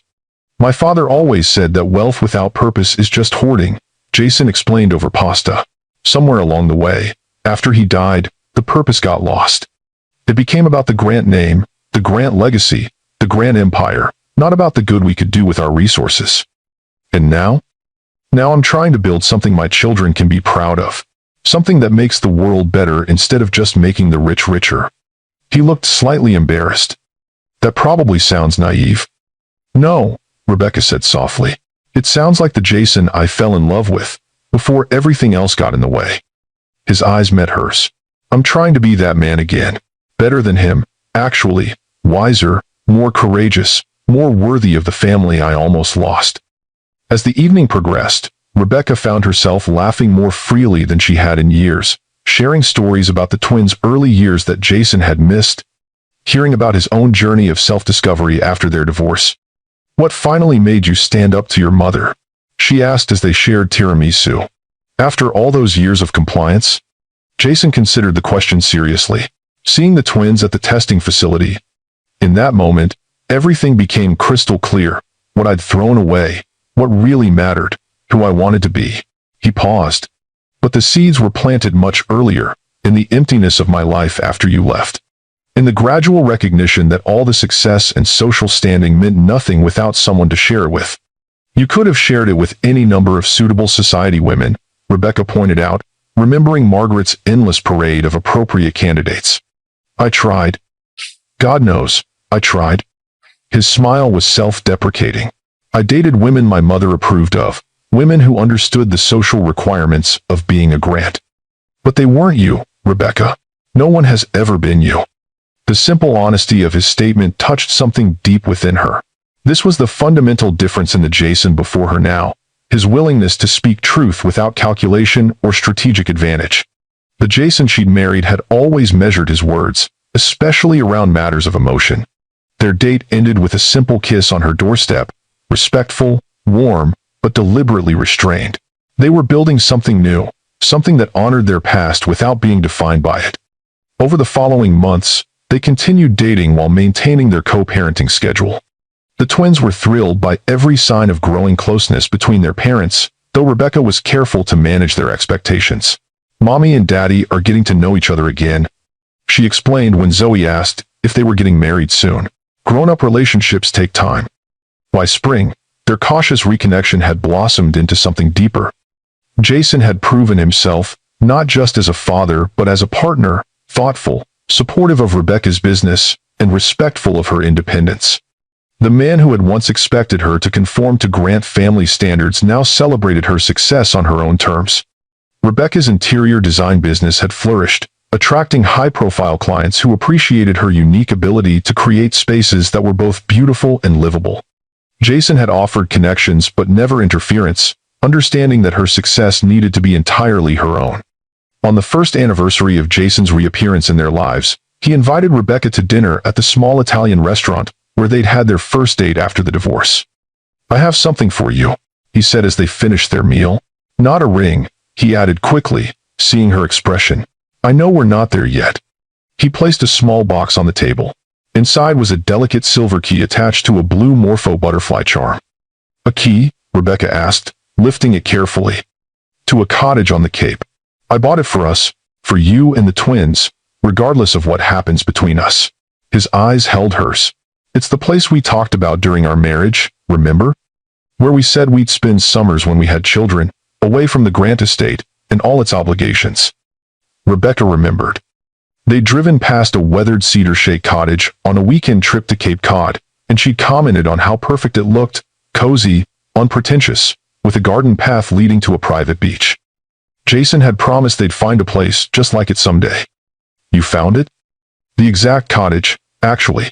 It came on the market last month." He looked almost shy. "The deed is in all four of our names. It's not a Grant property, it's ours.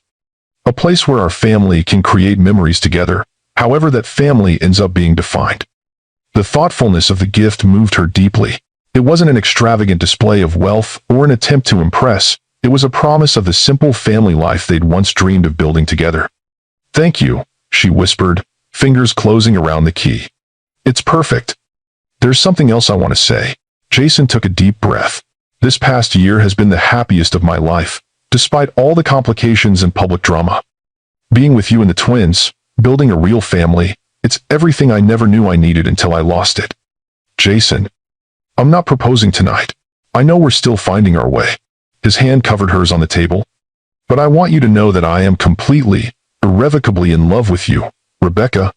Not the memory of you or the idea of you, but the remarkable woman you are today, strong, independent, compassionate, and braver than I could ever be." The simple declaration, offered without expectation of reciprocation, touched her more deeply than any grand gesture could have. "I love you too," she said softly, the words feeling both momentous and entirely natural. "I think part of me never stopped, even when I wanted to." His smile lit his entire face, boyish and vulnerable in a way the polished CEO rarely allowed himself to be. "So, what happens now?" "Now we keep building, one day at a time." She squeezed his hand. "And maybe we take the twins to see their cottage this weekend?" Their first family trip to the Cape Cottage became the template for a new chapter in their shared life. The weathered cedar shake house with its blue shutters and rambling garden became a sanctuary where they could simply be a family, away from the lingering shadows of the Grant legacy and Boston society. The twins claimed the small attic bedroom with its twin beds and dormer windows immediately, declaring it the best room ever, because they could hear the ocean while falling asleep. Rebecca and Jason took the separate bedrooms on the main floor, maintaining the boundaries they'd established while acknowledging the growing connection between them. Standing on the small deck overlooking the private beach one evening, Rebecca watched Jason teaching the twins to fly kites in the sand. His patience as Zoe's butterfly kite repeatedly nosedived, and his enthusiastic celebration when Ethan's dragon finally soared demonstrated the father he had become, present, engaged, and utterly committed to their happiness. "He's not going anywhere this time, is he?" Allie asked, joining Rebecca on the deck with glasses of wine. "No, he's not." Rebecca accepted the offered glass. "It took me a long time to believe that, but now I do." "So when's the wedding?" Allie teased, bumping her shoulder gently against Rebecca's. "We're not there yet. Maybe someday." "Honey, you're already more married than most couples I know. You co-parent, you vacation together, you look at each other like love-struck teenagers when you think no one's watching." Rebecca laughed, watching as Jason now ran along the beach with a twin under each arm, all three shrieking with laughter. "We're taking our time, building something real." After everything that happened, we want to be absolutely sure. And are you sure? Rebecca considered the question, watching the man who had once broken her heart now creating joyful memories with their children. Yes, she said finally. I'm sure. That certainty crystallized further 2 months later, when Ethan was hospitalized with a severe asthma attack. Jason had arrived at the emergency room before Rebecca could even get across town, already speaking with doctors and providing Ethan's complete medical history with the confidence of a fully engaged parent. For 3 days and nights, they took turns at Ethan's bedside, supporting each other through the fear that all parents face when their child is ill. Jason handled insurance forms and consulted with specialists while Rebecca maintained Ethan's spirits and managed Zoe's anxiety about her twin. They functioned as a seamless unit, their focus entirely on their family's well-being. On the 4th night, with Ethan finally sleeping peacefully and scheduled for discharge the next morning, Rebecca and Jason sat together in the dimly lit hospital room. "Marry me," Jason said quietly, the words falling into the peaceful silence between them. Rebecca looked up from her book, startled. "What? Marry me? Not for the twins, or for appearances, or for any reason except that I love you and want to spend my life with you." He took her hand. "These past days have shown me that we're stronger together than apart, that what we've rebuilt is more solid than what we had before." "This isn't exactly a romantic proposal," she said with a small smile, glancing at their sleeping son, surrounded by medical equipment. "Isn't it? We're here together, taking care of our child, being the partners we always should have been." He squeezed her hand. "I don't need grand gestures anymore, Rebecca. I just need you and the twins. That's my definition of romance now." Rebecca studied his face in the soft light, the lines of worry around his eyes from Ethan's illness, the steadfast determination that had carried them through this crisis, the love that shone so clearly when he looked at her. "Yes," she said simply, "I'll marry you, but on one condition." "Anything." "No grand estate, no society wedding, no business associates we barely know. Just us, the twins, and the people who truly care about us." His smile was immediate and genuine. "How about the cottage? A small ceremony on the beach with the twins as our attendants." "That sounds perfect." 2 months later, on a golden October afternoon, Rebecca Morgan became Rebecca Grant for the second time. The ceremony was everything their first wedding hadn't been: intimate, authentic, and centered entirely on the family they had created together. Zoe scattered butterfly-shaped confetti along the beach as her mother walked toward Jason, while Ethan solemnly carried the rings on a small pillow shaped like a dinosaur. The guest list numbered fewer than 30 people, close friends like Allie and her husband, Rebecca's parents, Jason's former nanny who had been more of a mother figure than Margaret ever was, and colleagues who had become friends. Not a single person was invited out of obligation or business connection. "I don't have traditional vows prepared," Jason said when it was time to exchange promises. "Instead, I want to make 3 promises that matter more than any formal words could." He took Rebecca's hands in his. "First, I promise to choose you and our children over legacy, expectation, or appearances, every time, without hesitation." Tears gathered in Rebecca's eyes as he continued. "Second, I promise to be the kind of man who deserves your trust, honest, consistent, and courageous enough to do what's right, even when it's difficult." He touched her cheek gently. "And third, I promise to never forget how close I came to losing the most precious gift of my life, this family we've created. Every day, I'll work to be worthy of this second chance." When it was Rebecca's turn, she spoke from her heart without prepared notes. 5 years ago, I thought our story had ended. I never imagined we'd be standing here today, having written a new chapter together." She glanced at their twins, who were watching with rapt attention. "I promise to remember that love isn't perfect. It's a choice we make every day, through disappointments and successes, easy times and hard ones." Her eyes returned to Jason's. "I promise to trust not just who you are now, but who we are together, stronger, wiser, and more resilient because of everything we've overcome. And I promise to never let fear keep me from fighting for what matters most, this family that has always been worth every struggle and sacrifice." As they sealed their promises with a kiss, cheers erupted from their small gathering of loved ones. The twins rushed forward to embrace them, creating a family circle that symbolized the journey they had taken, from broken pieces to something whole, from separate lives to a shared future. Later, as they danced beneath strings of lights on the beach, Jason held Rebecca close. "No regrets?" he asked softly. She looked up at the man who had once broken her heart, who had fought his way back into their lives, who had proven that true transformation was possible when love was at stake. "No regrets," she confirmed. "Just gratitude for second chances." Around them, their makeshift family celebrated, the twins dancing with Rebecca's parents, Allie and her husband toasting with champagne, friends laughing together under the stars. It wasn't the society wedding Margaret Grant would have approved of, but it was something far more valuable, a genuine celebration of a family that had found its way home, not through obligation or expectation, but through forgiveness, growth, and the kind of love that rebuilds rather than destroys. As the night drew to a close, Rebecca and Jason stood at the water's edge, watching the moonlight ripple across the waves. Their twins, exhausted from celebration, had fallen asleep in a tent specially set up for the children, surrounded by their closest friends. "We made it," Jason said, his arm around her waist. "Through everything, we found our way back."